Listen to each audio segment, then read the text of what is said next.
like, right after he won the election, he was having meetings in Trump Tower where he was interviewing people for certain jobs. And then he immediately one day, I think it was like a Thursday or a Friday, said, no more meetings here, we're going to Bedminster, New Jersey. And there was no pre-announcement for that at all. The day that was announced, the last interview was with Mike Rogers, who is the NSA head.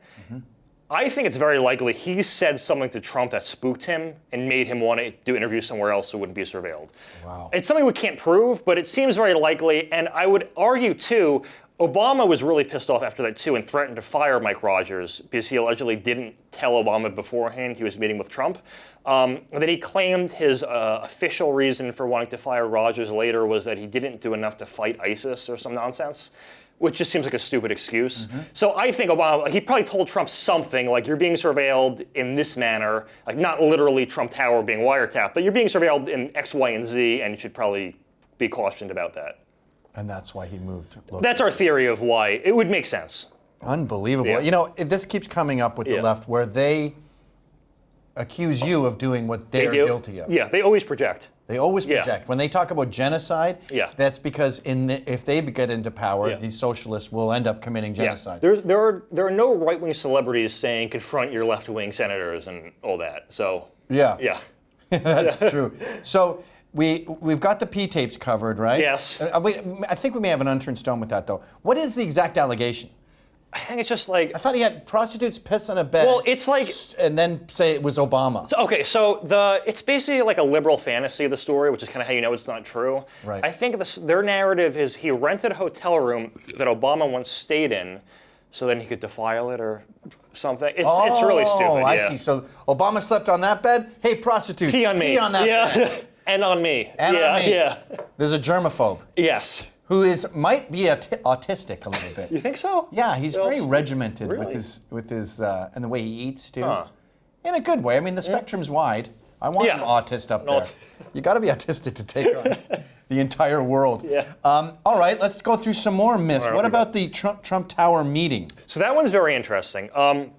It was organized by the Agalarovs, who I mentioned were the ones who were in that hotel with That's Trump. The pop star and his dad? The pop star, who were in the same hotel where the P incident allegedly happened. Right. So it actually started with them. They emailed Donald Trump Jr., their publicist emailed Donald Trump Jr. and said, I had this friend, Natalia Veselnitskaya. She works with the Crown Prosecutor of Russia.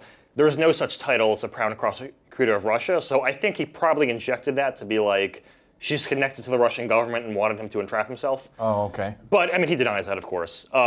Anyway, he claimed they had dirt on Hillary. They were open to hearing about it. So they set up this meeting in Trump Tower. A lot of people don't know this, but Veselnitskaya, at this time, was working with Fusion GPS on a case to defend the Russian government. At the same time, Fusion's funding Steele's dossier to prove collusion between Trump and the Russian government. The morning of the Trump Tower meeting, Glenn Simpson, the co-founder, and Veselnitskaya meet. I'm going to go ahead and assume they talked about the Trump Tower meeting that was going to occur because they met after that and the next day. And they deny that this ever came. So under oath, Simpson denied that this ever came up in conversation, which is obviously unbelievable.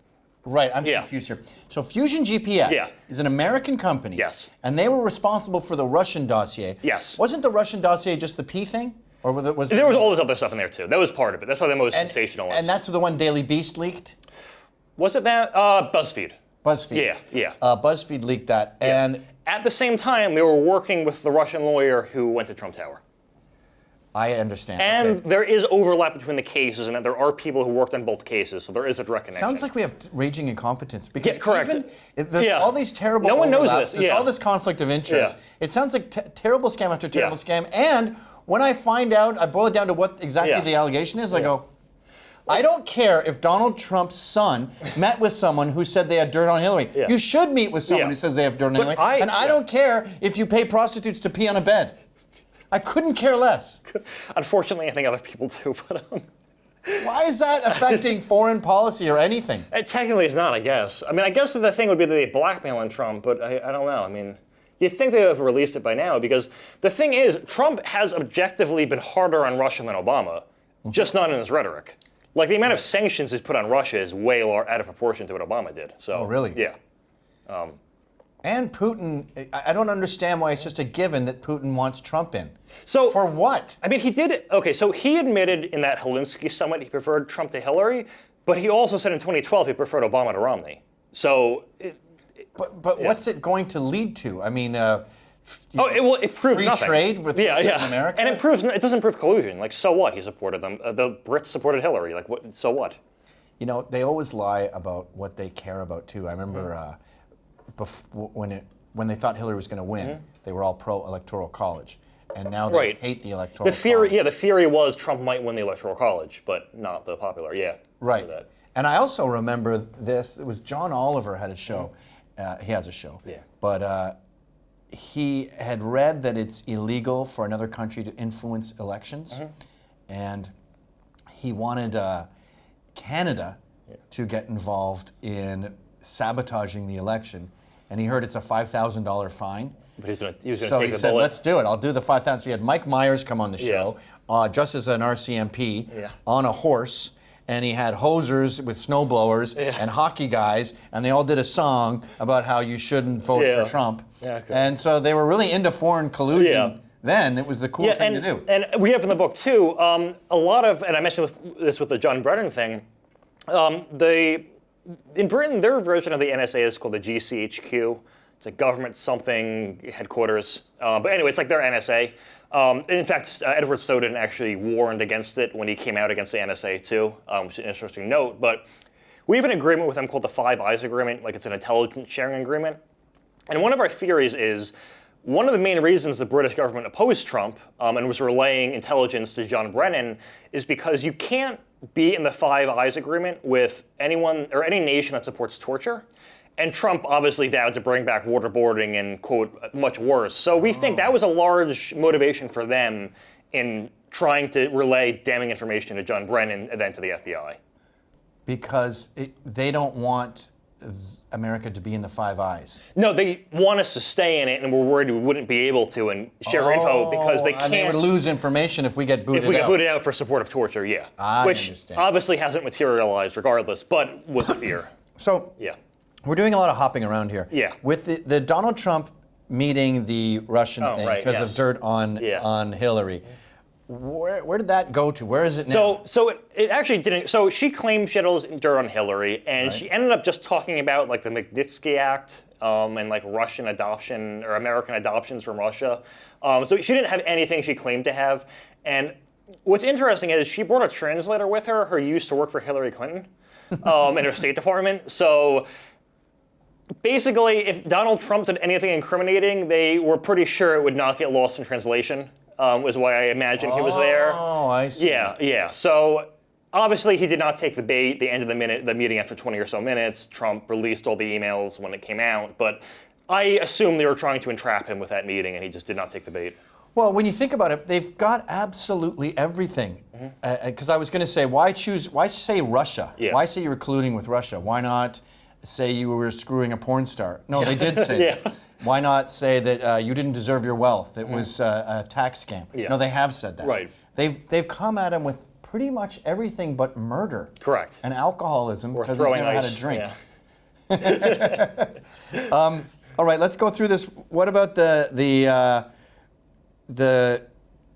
so John Brennan is the British intelligence guy, right? No, it's Robert Hannigan, is their head of the GCHQ. Who's John Brennan again? CIA. CIA, right. Yeah, so Hannigan actually flew down to D.C. in the summer of 2016 to relay a lot of information to Brennan, who then relayed it to the FBI.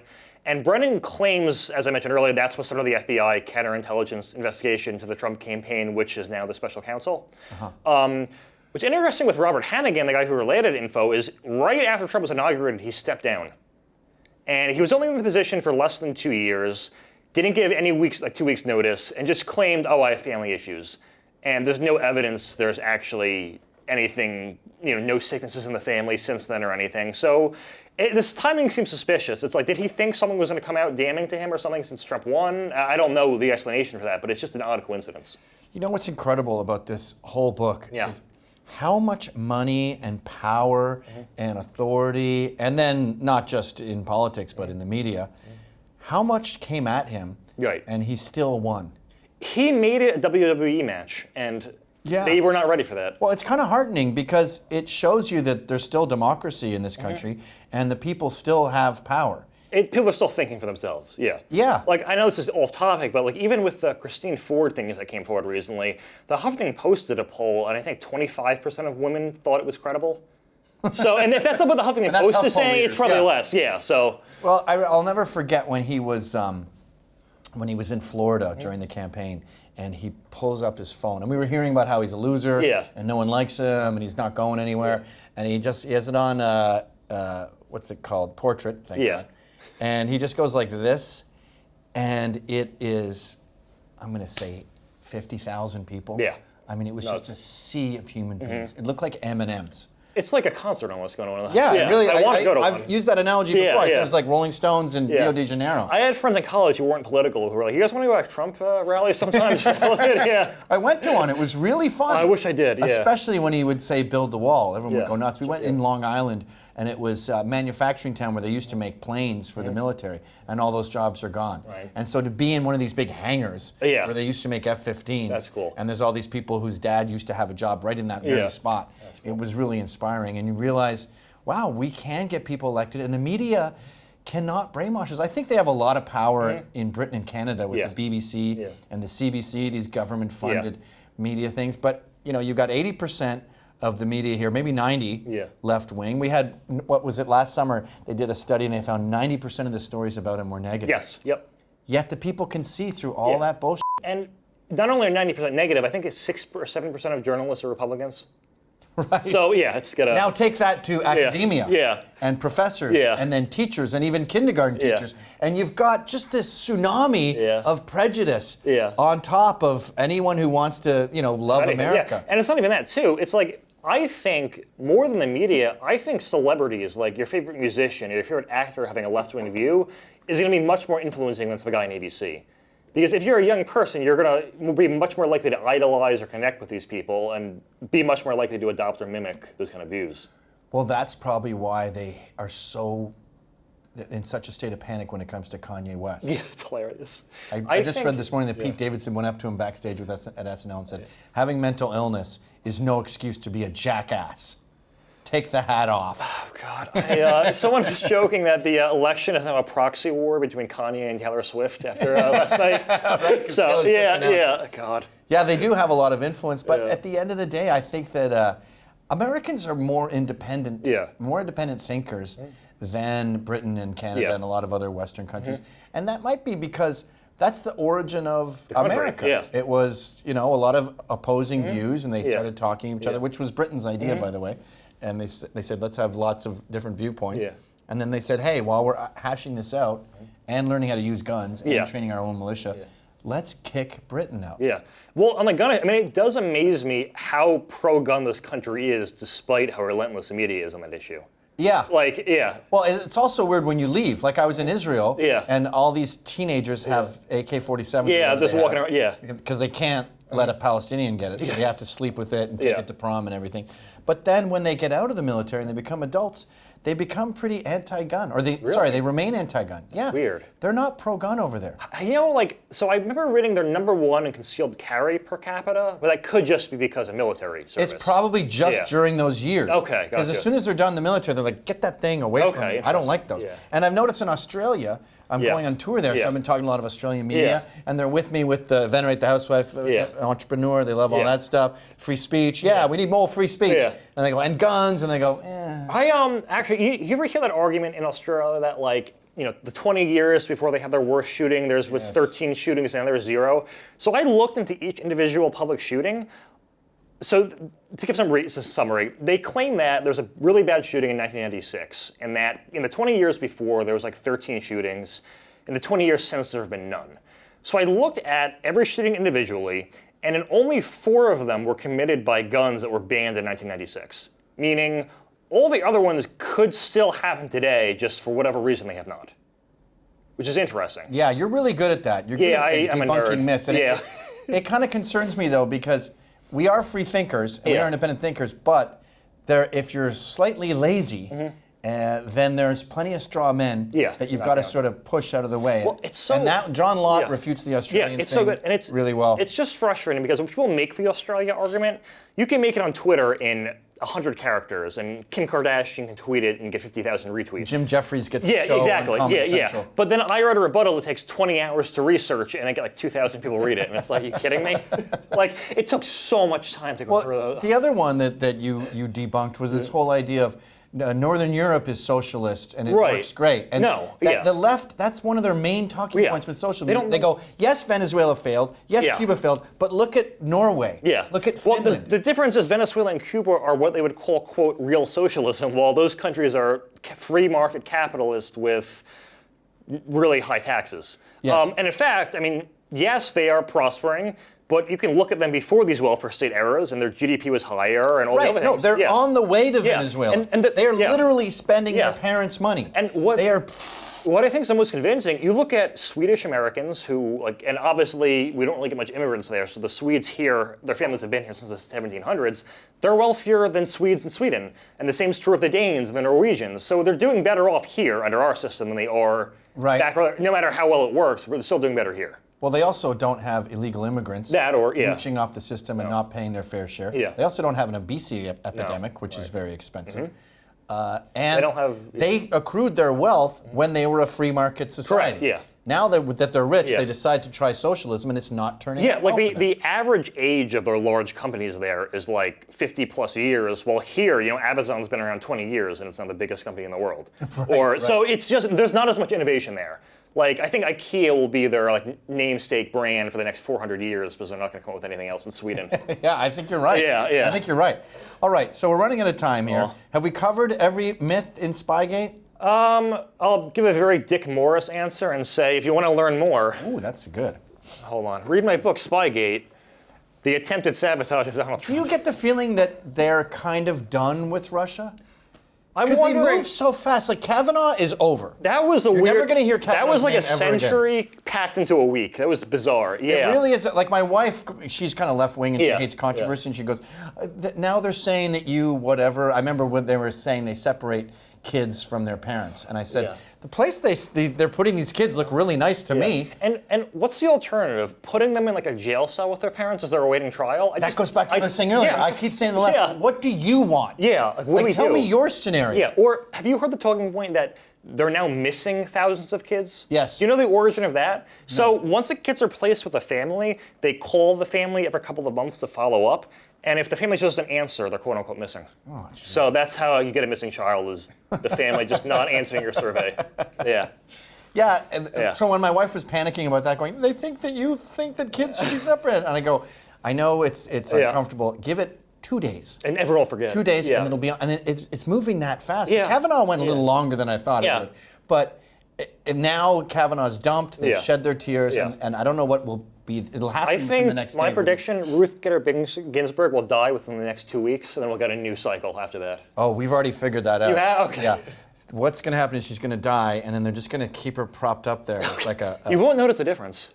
I don't know what they're going to do about the blinking. That's going to be tricky. Maybe there's a way you can do electrical surgery, and the eyes just sort of instinctively blink, or maybe they'll do it in post. Did you see an interview about the Kavanaugh confirmations where someone asked her, like, do you think this is better than previous hearing? And she just goes like, I liked the previous hearings for other justices, and I don't like how these are going. And then everyone just clapped as if it was some brilliant answer. Did you see the video that's going around of her doing push-ups and pull-ups? She's in great shape. It's sort of like when Hillary was diagnosed with pneumonia and Patton Oswalt goes, can we just take a second to talk about how badass it is that she's running while having pneumonia? Well, I'm glad you finally finished this book. Yes, it took forever, but it was well worth it. No, it's nice to just have a rebuttal where you can sit there and go, no, that's not what happened. But I'm actually getting to the point now where I go, A, I don't know what you want. I don't know either. I don't know what your version of events is. And B, everything I can glean from your accusations doesn't sound that bad. Like, I don't care if Kavanaugh jumped on a girl when he was drunk and rolled off the bed. I don't care if prostitutes pee on beds. I don't care if you meet with Russians and hear what they have to say. Yeah, I mean, I'm definitely on board with the last two. I mean, I don't care if you screw a prostitute. If the first one happened, like, it's something you should. I don't think it's a disqualifying thing. I think it's something you should own up to. I just don't think he did it. Yeah. So I don't know. It's just so bizarre. And I know like some liberal experts are going to tell me this is very consistent with other victims, but the level of detail for certain things versus others, like I came in the house and music was playing. We went upstairs to this bed, and the bathroom was right here, and I was wearing a one-piece. But I don't know how I got there or left, and I guess we're supposed to believe she left the front of the house. It doesn't make any sense. I don't give a crap. And I guess this makes me a Christine Ford truther. I will bet you $1,000 that's not her voice. What do you mean? The vocal that cannot be what she sounds like at all. I tried. Okay, so the internet is scrubbed of anything that has to do with her. I tried to find like any example on YouTube of like a student who recorded part of her lecture or like a public speaking thing. I could not find anything on this woman. And I swear to God, if I do, I bet her voice is different. Huh. That claim, That's a whole new that claim right now, it's a Jared Holt article. So the Republican gadfly. We're on Media Matters now too. Yeah. All right, Matt. Well, we're out of time. It was a lot of fun. I like you more than a friend. As always, ditto. And to anyone who doesn't want to read this book, get off my lawn.